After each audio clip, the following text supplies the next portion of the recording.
இழுபறியில் நீடித்து கொண்டிருந்த திமுக காங்கிரஸ் கூட்டணி இறுதியாகி இருக்கிறது.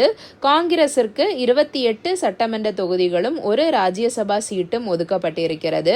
முதல்வரை சந்தித்து கூட்டணி ஒப்பந்தத்தில் கையெழுத்திட்ட பிறகு செல்வ பெருந்தகை பேசுகையில் 28 சட்டமன்ற தொகுதிகளும் ஒரு மாநிலங்களவை சீட்டும் காங்கிரசுக்கு ஒதுக்கப்பட்டிருக்கிறது. ராஜ்யசபா வேட்பாளர் யார் என்பதை அகில இந்திய தலைமை அறிவிக்கும். கூட்டணி பேச்சுவார்த்தையில் எந்த தாமதமும் இல்லை. கூட்டணி சரியான சமயத்தில் அமைந்திருக்கிறது. நாங்கள் மனநிறைவோடு இருக்கிறோம் என்றார். கிரிஷ் ஷோட்டங்கர் பேசுகையில், தமிழகம் முடிந்த பிறகுதான் புதுச்சேரி குறித்து பேச முடியும். அதற்கான ஆரம்ப கட்ட பேச்சுவார்த்தைகளும் தொடங்கி இருக்கிறது என்றார்.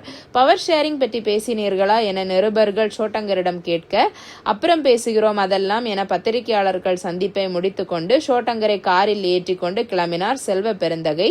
திமுகவில் மாநிலங்களவைக்கு கான்ஸ்டன்டைன் ரவீந்திரனும் திருச்சி சிவாவும் தேர்ந்தெடுக்கப்பட்டிருக்கிறார்கள் என அறிவாலயத்திலிருந்து அறிவிப்பு வெளியாகியிருக்கிறது. இதுபோன்ற நியூஸ்களுக்கு சேனலை மறக்காம சப்ஸ்கிரைப் பண்ணுங்க. நன்றி.